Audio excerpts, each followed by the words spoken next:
Salut tout le monde, c'est Justice et je vous présente ici en une quinzaine de minutes un focus héros sur Rin de la faction Muna.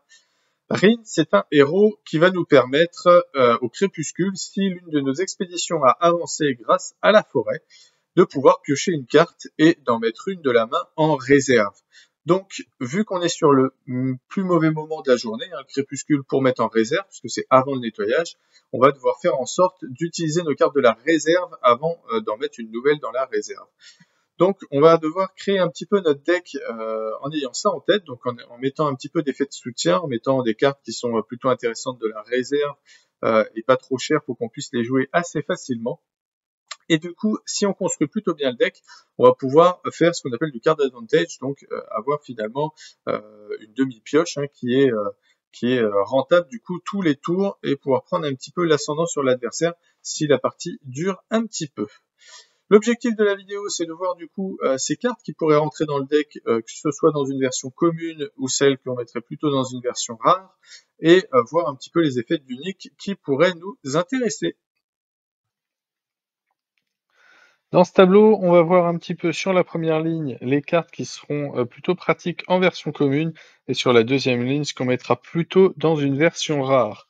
Plusieurs possibilités de jeu du coup avec Rin, mais comme je le disais, on va avoir finalement un simili ravitaillement grâce à son effet lorsqu'on va pouvoir avancer sur des expéditions où on aura plus de plantes que notre adversaire, si en tout cas notre expédition demande de la plante, et donc on va pouvoir avoir pas mal de cartes qu'on va pouvoir mettre en réserve. Donc pour utiliser efficacement son effet, eh ben, on va pouvoir mettre des cartes avec des effets de soutien d'ancrage. Comme ça, pas de risque de se retrouver à la fin de la journée avec trop de cartes en réserve, puisqu'on pourra gratuitement finalement les utiliser pour ancrer nos personnages. Et du coup, on va pas se retrouver à s'épuiser trop vite, puisque l'effet de Rin va nous apporter du coup un petit peu de simili ravitaillement. Les cartes qui seront intéressantes, du coup, elles sont là. On va pouvoir les mettre en 3 exemplaires si on veut chacune. Le Druide Muna, la Soigneuse Muna, le Kodama, Aja, Fils d'Yggdrasil et si on veut, le Mougli. Ça, ce sont les cartes, du coup, qui ont un effet de soutien qui nous permettent d'ancrer. Donc, on va les mettre chacune, si on le souhaite, en 3 exemplaires. Le Druide Muna, c'est une très bonne carte. On va pouvoir la jouer même tour 1. Ça nous fait un 3-2-2. On a une statistique intéressante en forêt, donc on peut venir réclamer l'avancée sur la forêt et la première application de l'effet de Rin. Et après, du coup, on a son effet de soutien qui serait intéressant. Dans tous les cas, elle ne coûte que 2 depuis la réserve, donc elle sera même jouable, dans le pire des cas, depuis la réserve. La soigneuse, ça reste une carte très bien, ça permet de faire un après-vous, de laisser temporiser un peu le jeu pour voir ce que répond notre adversaire. Ça n'a pas beaucoup de stats, mais son intérêt, ça va être surtout quand on va la mettre en réserve avec l'effet de Rin ou qu'on va la ravitailler grâce à son effet. C'est plutôt bon au premier tour, si je le joue avec une carte qui coûte 2, comme par exemple le Mougli qu'on voit tout à droite, ou même avec un Kodama, ça permet quand même d'aller peut-être se positionner quelque part, en tout cas pour forcer l'adversaire à y venir. C'est pas forcément l'expédition sur laquelle on a placé la soigneuse Muna, sur laquelle on veut avancer, puisque du coup on déclenchera pas l'effet de Rin. Le Kodama va être très intéressant et il permet surtout de setup un petit peu pour le prochain tour. On le pose, il s'endort et il sera là au tour prochain. Et de la réserve, du coup, ce fameux effet d'ancrage, ou au pire, pour un coup seulement de 2, on met des statistiques à 3-3-3, ce qui est très fort. Aja, ça va être un peu plus délicat. C'est à la rigueur la carte que si on veut mettre qu'en un ou deux exemplaires, on peut se le tolérer pour éviter qu'elle nous gêne en début de partie, puisqu'elle a un coût qui est quand même plus important. Maintenant, elle a des statistiques qui sont très bonnes. Elle a cet effet d'ancrage et elle permet aussi du coup d'augmenter son nombre de mana à soi et à son adversaire. Donc ça reste une carte très utile qui au pire on va directement envoyer en réserve avec quand on aura du coup cet effet de Rin pour utiliser surtout son ancrage. Donc ça devrait pas trop perturber même si on le met en 3 exemplaires. Fils d'Yggdrasil, un peu plus délicat. Je recommande pas de mettre 3 Aja et 3 Fils d'Yggdrasil, sinon on risque d'avoir des mains un peu compliquées si on pioche trop de ces cartes-là en début de jeu. Maintenant, le Fils d'Yggdrasil est très intéressant, je le mettrai au moins en un exemplaire, puisque si je le joue au bon moment, je vais avec son effet gigantesque mettre finalement 6 de statistiques en forêt des deux côtés, ce qui me permettrait normalement de passer au moins de un des deux côtés et de déclencher l'effet de Rin si je les joue au bon moment. Il a Corias 1, donc il se protège un petit peu en plus des sorts, et son intérêt du coup dans la version rare, c'est aussi qu'il a cet effet de soutien qui permet de ne pas faire l'effet 2 fois de suite, hein. C'est pas forcément ce qu'on veut, hein. C'est peu probable qu'on avance des deux côtés et qu'on se retrouve encore à avoir besoin 2 fois de la forêt, mais du coup on pourrait utiliser son effet d'ancrage pour aller ancrer quelqu'un d'intéressant. Et du coup, Mowgli, que j'ai mis en commune ou en rare, la rare est intéressante puisque du coup on a cet effet d'ancrage. Maintenant, si on n'a pas de place de mettre la rare, la commune se suffit et très intéressante et on pourra quand même la mettre en 3 exemplaires. Très intéressante au premier tour, hein. On vient réclamer du coup l'avancée avec l'effet de Rin pour un coup de 2 ou du coup même en cours de partie pour seulement 1. Ça nous permet voilà, de laisser l'adversaire jouer, de faire un après-vous et d'avoir quand même mis 3 statistiques dans la forêt, ce qui est très intéressant par rapport à notre pouvoir. Ensuite, on va s'intéresser aux cartes qui vont avoir un intérêt certain dans la faction avec leurs statistiques en forêt notamment. Donc la Fille d'Yggdrasil qui a des statistiques énormes en forêt et en montagne, une carte qu'on va vouloir ancrer, donc on la met en 3 exemplaires, plutôt dans la version commune puisque on n'a pas trop la place de la mettre en rare, on veut pas forcément piocher puisque on va déjà avoir des sources de ravitaillement et en plus de ça, on va plutôt aller la jouer de la réserve, on va éviter de la jouer de la main. Ça peut être joué de la main, mais c'est pas optimal. Le marchand Mouna va être intéressant. Jouer de la main, du coup, on a une stat de 3 quand même en forêt et 2 en montagne, ce qui est intéressant. Et du coup, quand il va être joué de la réserve, il va être du coup avec les mêmes statistiques, mais il va permettre de ravitailler. Du coup, ça nous permet d'avoir un jeu qui garde du ravitaillement et du coup, je vais ravitailler potentiellement quelque chose avec une grande probabilité qui va me permettre d'ancrer. Donc même à la rigueur, si j'ancre un marchand Mouna, ça reste une carte, même si c'est pas la meilleure carte à ancrer, ça reste toujours quelque chose qui permet de temporiser et de garder une carte le tour suivant qui a déjà des statistiques en forêt. Inari ensuite va être intéressante du coup surtout depuis la réserve. C'est pas la carte forcément nécessaire dans le deck, mais ça permet de compléter un petit peu si on a besoin de communes. Elle a des statistiques qui sont très bonnes, un 3, un 3, quand on la joue seulement de 2 depuis la réserve, ça peut être très intéressant. Ensuite, on va avoir l'Aloe Vera et Yongsu qui pourraient être très forts également dans le deck. L'Aloe Vera, du coup, plutôt dans la version commune, puisque on va avoir nos effets de soutien qui vont nous permettre de l'ancrer. Et là, une fois qu'on a ancré l'Aloe Vera, on déroule, puisque du coup, ça nous permet de ravitailler. Et donc, si on ravitaille quelque chose qui ancre, on peut l'ancrer comme ça et avoir finalement un ravitaillement à chaque tour avec des statistiques. Elle nous permet de combler un petit peu le manque, puisque vu qu'on a beaucoup de cartes qui vont jouer sur la forêt, l'aloe vera, on pourra la jouer quand on arrive sur un biome avec de l'océan. Donc ça pourrait être intéressant dans ce sens-là. Yongsu, on pourra le jouer si on est sur un deck où on a mis majoritairement des plantes. Et on a quand même pas mal de plantes à mettre dans le deck, hein. On est chez Mouna, donc forcément on a énormément de possibilités de cartes en plantes. Et donc on pourra assez facilement, vu qu'on ancre avec Rin logiquement facilement un ou deux personnages, on pourra les positionner un Yongsu. Donc on peut venir compléter à la rigueur, j'ai envie de dire, même si on n'a pas son effet qui gagne de boost, on a quand même une 3-3-3 pour 3, ce qui reste quand même suffisamment intéressant. Donc voilà, pardon, c'est des cartes, voilà, Aloe Vera et Yongsu qu'on va pouvoir mettre en 3 exemplaires.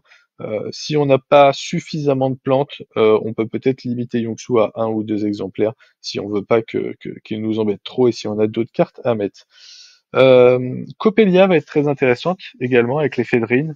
Coppelia, elle va nous permettre du coup quand on va la jouer du coup avec cet effet de Rin et la mettre en réserve, d'être jouée gratuitement depuis la réserve. Et vu qu'on fait ça sur la phase d'avancée, elle sera déjà là pour le tour suivant.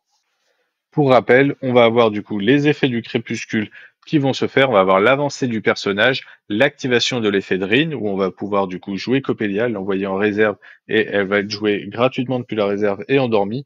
Et ensuite, on va avoir la phase où elle va perdre son sommeil, où les cartes vont retourner en réserve, et Ensuite, on va passer au jour suivant où elle sera du coup disponible. L'élémentaire de Kélon peut être un combo assez intéressant. On l'a dit, on va avoir beaucoup de stats en forêt. Et ben, de la même façon que l'aloe vera, quand on a besoin de l'eau ou de la montagne, on va pouvoir jouer l'élémentaire de Kélon ponctuellement et mettre une carte en réserve qui va nous permettre d'aller ancrer quelque chose. Et jouer avec Coppelia, ça peut être aussi très intéressant puisque on va aller mettre Coppelia en réserve et on va l'endormir, du coup la mettre pour le prochain tour. Si c'est un tour où on passe du coup en océan ou en montagne, il est très probable pour que le tour suivant, on ait besoin peut-être de la forêt. Et donc, si on a mis déjà une Coppelia sur cette expédition, ça pourrait être très pratique pour le tour suivant. Coppelia, ce sera toujours intéressant du coup de Rin avec son effet, donc on peut le mettre en 3 exemplaires. L'élémentaire de Kélon, on veut pas forcément le piocher trop souvent, du coup 2 exemplaires me semble largement suffisant si on souhaite le mettre. Au niveau des sorts, ce qui va nous intéresser déjà, c'est le sort récolté. Lui aussi, je l'ai mis en commune ou en rare.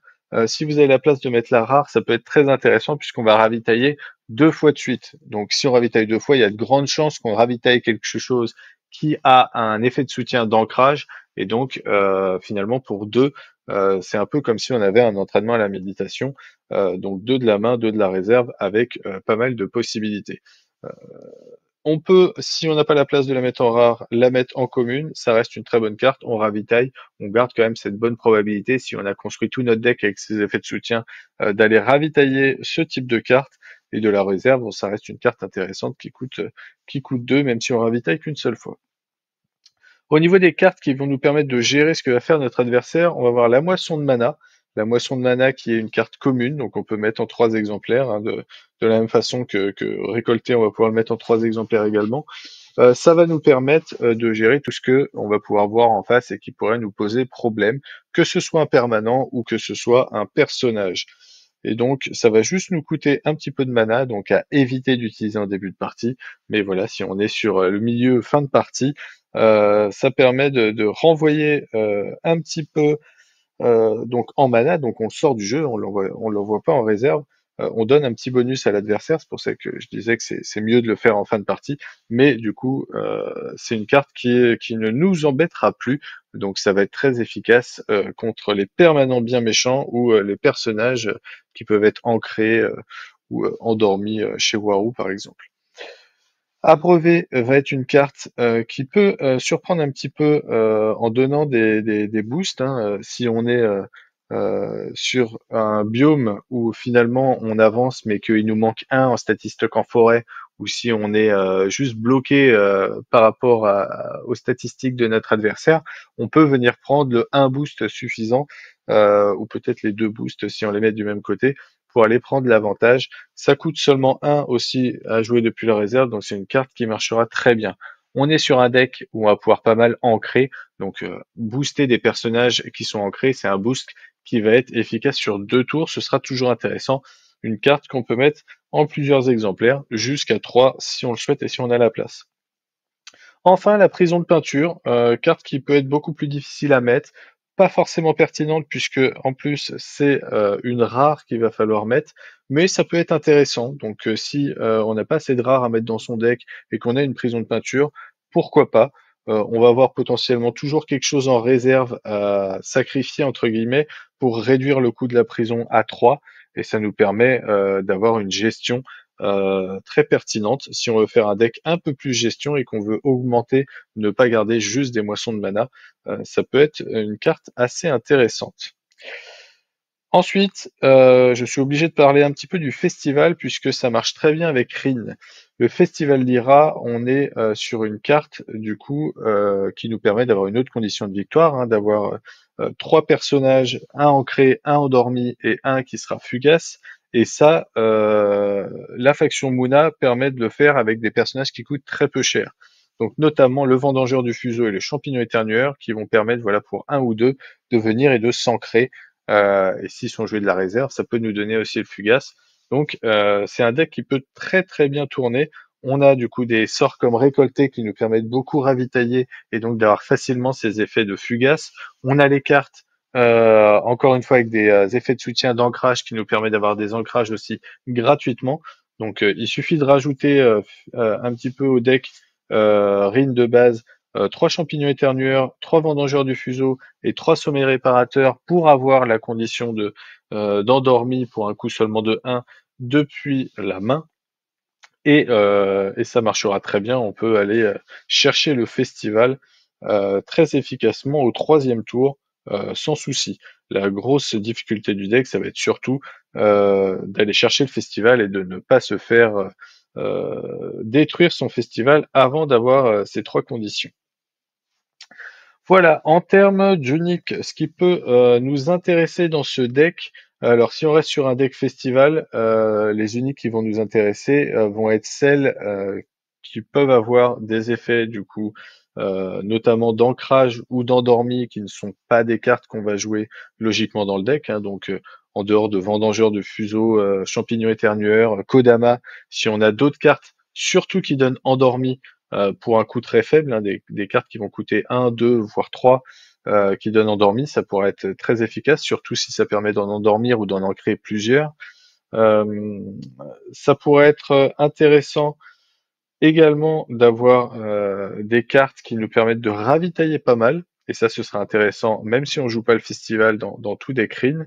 Et si on regarde d'une façon plus générale avec notre deck Rin, les cartes uniques qui peuvent être intéressantes, donc en dehors des cartes voilà, de ravitaillement, vont être toutes les cartes qui vont avoir des statistiques assez convaincantes en forêt, qui vont permettre d'ancrer, qui vont permettre de gérer un petit peu ce que va avoir notre adversaire de façon à récupérer des expéditions sur lesquelles on va pouvoir avancer sur la forêt pour maximiser notre pouvoir de Rin.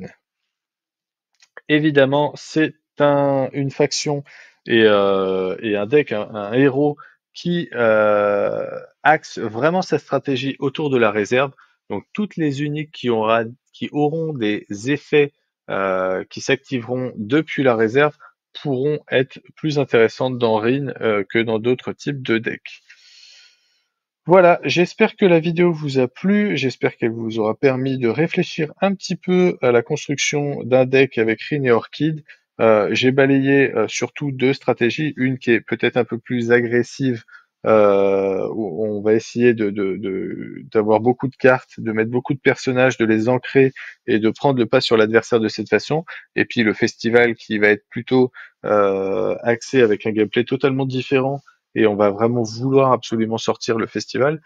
On a d'autres possibilités de gameplay, peut-être d'autres cartes qui seront intéressantes dans la faction, mais je vous laisse réfléchir à tout ça par vous-même.